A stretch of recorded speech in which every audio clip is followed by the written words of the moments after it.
Coucou tout le monde, j'espère que vous allez bien.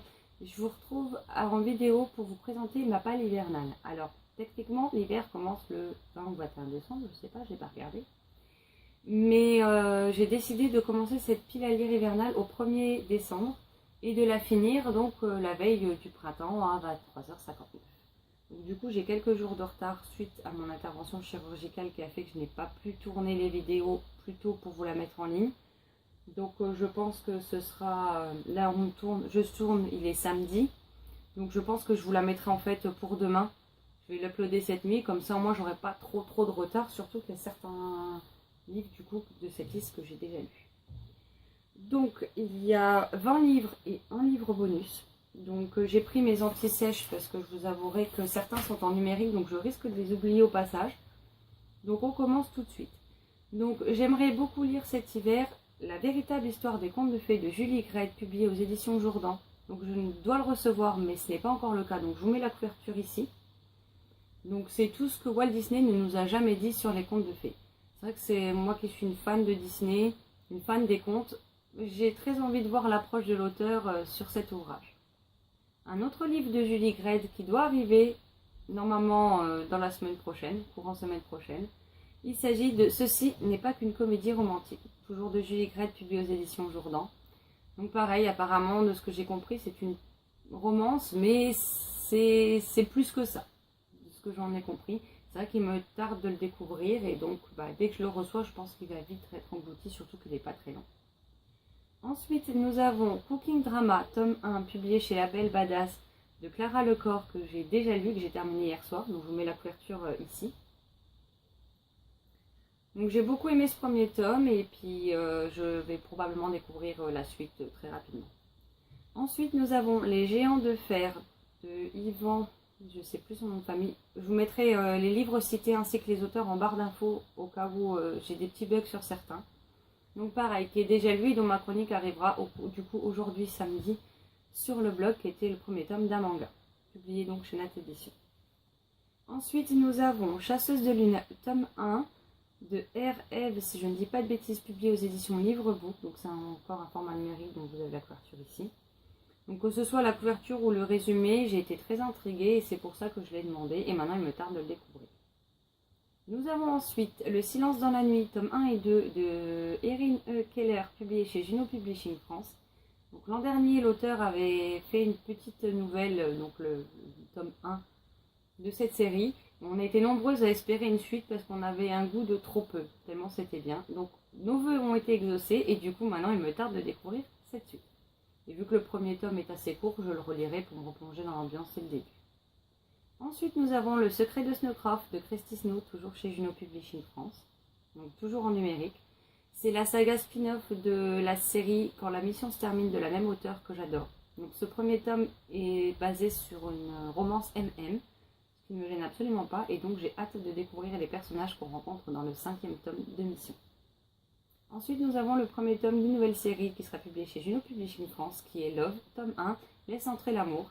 Donc là je vous avouerai que je me suis simplement fiée à l'avis de Valérie, donc, qui me l'a gentiment envoyé, en me disant que c'était une romance MF et qu'elle devrait me plaire. C'est vrai que Valérie a beaucoup de ressentis assez comparable au mien, donc je lui fais entièrement confiance pour cette série et il me tarde de le découvrir. Ensuite, nous avons Wonder Park, tome 2 de Fabrice Collin, publié chez Nathan, qui est Mégalopolis. Donc là, c'est des emprunts bibliothèque, donc il sera lu demain ou après-demain, puisque je dois les rendre la semaine prochaine, vu qu'il s'agit de nouveautés. Donc j'ai bien aimé le tome 1 et la chronique arrivera dans les jours qui suivent sur le blog, et puis du coup, la chronique du tome 2 suivra quelques jours après. Nous avons aussi L'Ours Barnabé, intégrale 2 de Philippe Coudray aux éditions La Malle aux images. Donc voilà, donc là c'est plein de petites planches d'une page à chaque fois, avec des petites situations souvent assez drôles qui se passent pour l'ours. Et c'est vrai que c'est frais, c'est drôle et ça fait passer un bon moment, clairement. Ensuite, nous avons Faux frères, vrai secret d'Olivier Gay, publié chez Castelmore. Donc étant donné qu'à nouveau Olivier Gay en jeunesse sortait, il me le fallait absolument. Donc voilà.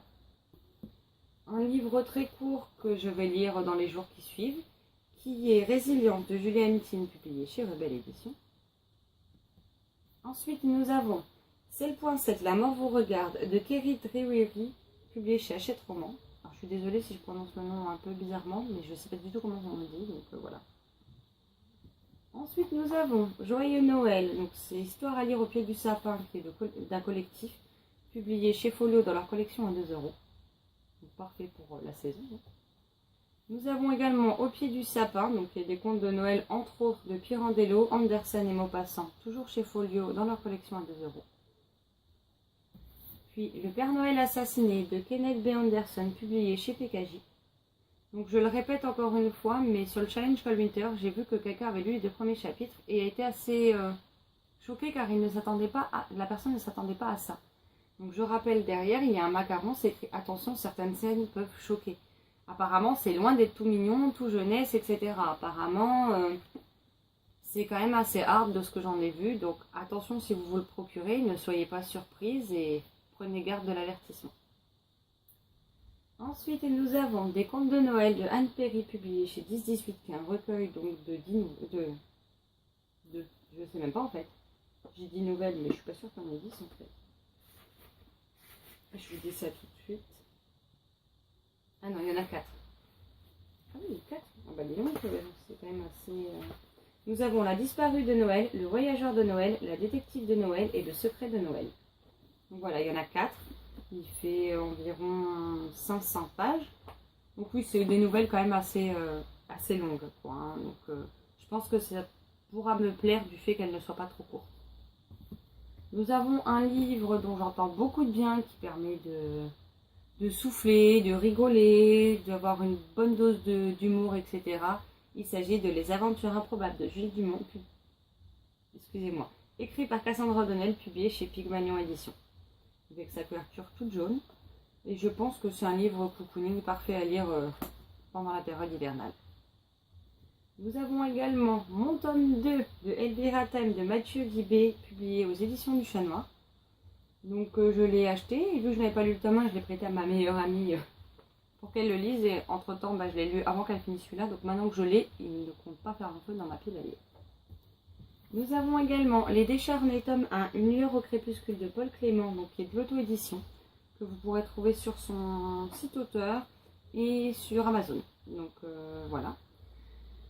Donc en plus il fait une douzaine d'euros, 12,90 €, je sais plus. Et franchement ça a l'air d'être un ouvrage quand même de qualité, des pages bien blanches. Il fait à peu près 300 pages et il me tarde de le découvrir. Surtout que son autre nouveau roman qui est Creuse la mort me fait très envie. Donc si j'accroche, dès que je peux, je commenterai Creuse la mort. Et le livre bonus que j'ai commencé l'an dernier, puis j'ai été submergée de lectures prioritaires et j'ai dû le laisser tomber. Donc je pense que je le reprendrai depuis le début parce que j'ai peur de ne pas me souvenir de grand chose sinon. Il s'agit des Messagers des vents de Clélie Avis, publié aux éditions MSK. Donc moi qui ne suis pas très fantaisie, et ça m'en a quand même tout l'air d'en être, c'est vrai que j'ai pas eu beaucoup de problèmes à lire je me suis arrêtée à la page 84. Je l'ai lu assez rapidement, assez facilement, parce que j'ai lu ça en quelques heures, sur la même journée. Parce qu'après, par contre, à part les sauts de chapitres, j'ai envie de vous dire, c'est quand même compact. Donc du coup, ça se lit beaucoup plus lentement qu'un autre livre. Mais j'ai bien aimé et du coup, j'aimerais bien savoir ce qu'il en est pour la suite. Donc comme d'habitude, dans la sélection de ma palle hivernale, rien n'est dit que je vais lire tout ce qu'il y a dedans, excepté mes services presse bien évidemment. Mais ce sont des livres qui me font très envie, que j'aimerais beaucoup sortir cet hiver. Après, si j'y arrive, c'est fabuleux. Si j'y arrive pas, il n'y a pas mort d'homme. Mais en tout cas, je piocherai dans cette sélection pour mes lectures, histoire d'une, faire baisser ma palle, et de deux, de découvrir toutes ces histoires qui me tendent les bras. Donc voilà, n'hésitez pas à me dire comme d'habitude si certains vous font envie, si vous en avez lu certains, ce que vous en avez pensé. Si à l'inverse, certains ne vous font pas envie du tout, et pourquoi, je suis toujours un peu curieuse, donc sur ça m'intéresserait beaucoup de savoir. Je vous souhaite un excellent dimanche et de belles lectures. À bientôt. Ciao, ciao.